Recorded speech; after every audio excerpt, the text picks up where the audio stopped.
بسم اللہ الرحمن الرحیم۔ تاریخ گواہ ہے کہ جتنے بھی یزیدی کردار واقعہ کربلا میں بالواسطہ یا بلا واسطہ ملوث تھے، سبھی کو دردناک موت سے دوچار ہونا پڑا۔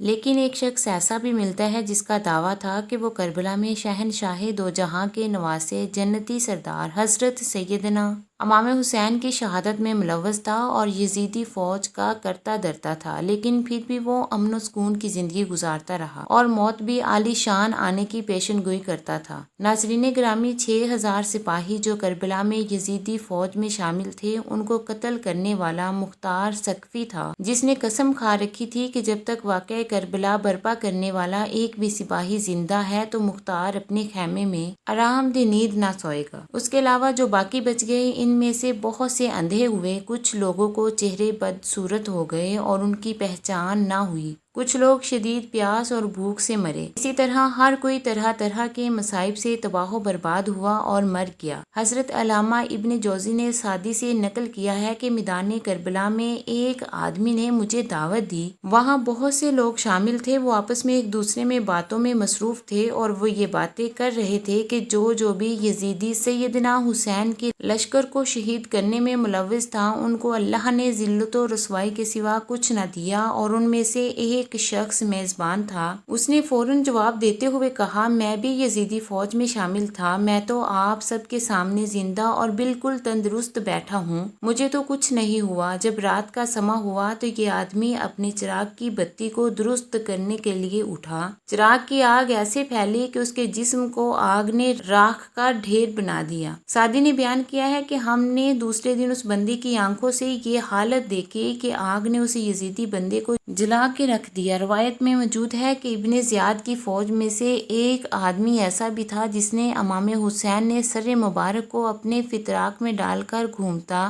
تھا۔ یہ بندہ بہت ہی حسین و جمیل تھا۔ جب لوگوں نے چند روز کے بعد اس کو دیکھا تو اس کا چہرہ بہت سیاہ پڑ گیا تھا، لوگوں سے پہچانا نہیں جا رہا تھا۔ لوگوں میں سے ایک شخص نے اس بندے سے دریافت کیا، کیا تو بہت ہی حسین و جمیل ہوا کرتا تھا، تیرے رنگ کو کیا ہوا؟ اس بندے نے جواب دیا، جس روز میں نے نواسہ رسول کے سر مبارک کو اپنے فتراک میں ڈالا تھا، اسی دن سے میرے پاس دو بندے آتے ہیں، وہ مجھے گھسیٹ کر آگ میں ڈال دیتے ہیں، میں بڑی ہی مشکل سے اس آگ سے جان بچا کر بھاگتا ہوں۔ یہی وجہ ہے کہ جس دن میں نے یہ بدبختوں والی حرکت کی ہے، اسی دن سے میرا چہرہ سیاہ پڑتا جا رہا ہے۔ ایک مقام پر بہت سے لوگ بیٹھے آپس میں گفتگو کر رہے تھے کہ جس نے بھی حضرت امام حسین کو میدان کربلا میں تھوڑی سی بھی تکلیف دی تھی، اللہ نے اس بندے کے ساتھ بہت ہی برا کیا، اس کو ذلیل و رسوا کیا اور اس کو کچھ نہ ملا۔ ایک بوڑھا اٹھا کہنے لگا، یہ سب سنی سنائی باتیں ہیں، میں بھی تو شمر کی فوج میں تھا لیکن بالکل تندرست ہوں۔ اتنے میں ایک سانپ میں نمودار ہوا اور تمام لوگوں کو چھوڑ کر صرف اسی بوڑھے کے منہ میں داخل ہو گیا اور اس کے پخانہ والی جگہ سے باہر نکلا۔ بوڑھے نے تڑپتے تڑپتے جان دے دی۔ واقعی سے منقول ہے کہ حضرت حسین کے قاتلوں میں سے ایک شخص اندھا ہو گیا۔ جب اس شخص کو کسی نے دریافت کیا کہ اے بوڑھے انسان، تو تیری آنکھوں کی بینائی کس طرح چلی گئی؟ اس نے جواب دیا کہ میں نے خواب میں آقا دو جہاں کی زیارت کی، رسول اللہ نے ہاتھ میں چمکتی ہوئی تلوار پکڑی تھی، آپ نے 10 قاتلان حسین کے سر مبارک کو ذبح کر کے زمین پر بچھایا ہوا تھا، میں بھی کھڑا ان کو دیکھ رہا تھا۔ جیسے ہی آپ کی نگاہ میری طرف پڑی تو حضور نے اس چمکتی ہوئی تلوار کو میری آنکھوں میں پھیر دیا، جس سے میری آنکھوں کی بینائی چلی گئی۔ روایت میں ہے کہ یزیدی لشکر میں سے جس بندے نے علی اصغر کے جسم پر تیر چلایا تھا، وہ بندہ ایسی دردناک بیماری میں مبتلا ہوا کہ اس کو چین نہیں آتا تھا۔ کبھی اس کے گھر والے اس کو آگ سے جلا کر گرمائش دیتے اور ہوا دیکھ کر اس کو ٹھنڈک پہنچاتے، لیکن اس کو ذرا بھی سکون نہ ہوتا۔ اس کو پیاس اتنی لگتی کہ اس کی مشکوں کے مشکے پانی پلایا جاتا، لیکن اس کی پیاس ختم نہ ہوتی، یہاں تک کہ وہ بھی پانی پانی ہی کیا کرتا۔ اس بندے کو اتنا پانی پلایا گیا تھا کہ اس کا پیٹ ہی پانی پی پی کے پھٹ گیا، جس وجہ سے اس کو دردناک موت ہوئی۔ حسن بصری سے مروی ہے کہ ایک بندہ میرے پاس دین کی باتیں سیکھنے کے لیے آتا تھا،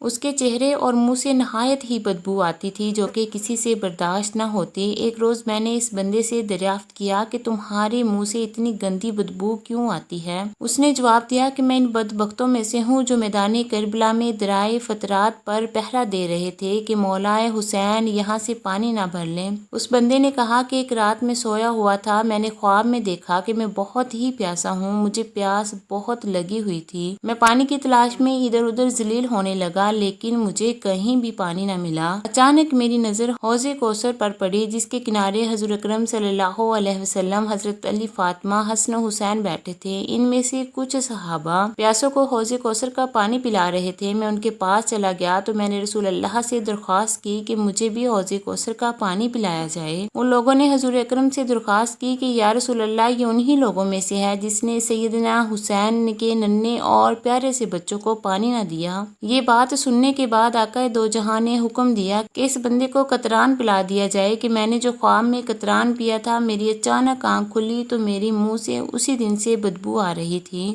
اس دن سے میں جو کچھ بھی کھاتا ہوں اور جو پیتا ہوں وہ قطران بن جاتا ہے اور قطران کی وجہ سے مجھ سے ہمیشہ بدبو آتی ہے۔ یہی وجہ ہے کہ لوگ میرے پاس بیٹھنے سے بھی پرہیز کرتے ہیں۔ حضرت حسن بصری نے فرمایا کہ میں نے بھی اس دن سے اس بندے کو کہا کہ آج کے بعد میرے پاس مت آنا، اور چند ہی دن بعد میں نے سنا کہ وہ بندہ ذلیل و خوار ہو کر مر گیا ہے۔ اس کے علاوہ بھی بے شمار لوگ طرح طرح کے عذاب میں مبتلا ہوئے۔ تاریخ چیخ چیخ کر بتا رہی ہے کہ ان میں سے کوئی نہ بچا جس نے اس دنیا میں ہی سزا نہ پائی ہو، اور ہر کسی کو بری سے بری سزا اور عذاب کا سامنا کرنا پڑا تھا۔ جس نے بھی واقعہ کربلا میں مظالم ڈھائے تھے، یہاں تک کہ اس عذاب سے خود یزید بھی نہ بچا اور بہت ہی عبرت ناک اور بری موت مرا۔ اللہ پاک سے دعا ہے کہ وہ ہمیں رسول اللہ صلی اللہ علیہ وسلم اور ان کی پاک آل سے لامحدود محبت عطا فرمائے، آمین۔ ناظرین، کمنٹ باکس میں اللہ کے 99 ناموں میں سے ایک نام ٹائپ کریں۔ جزاک اللہ۔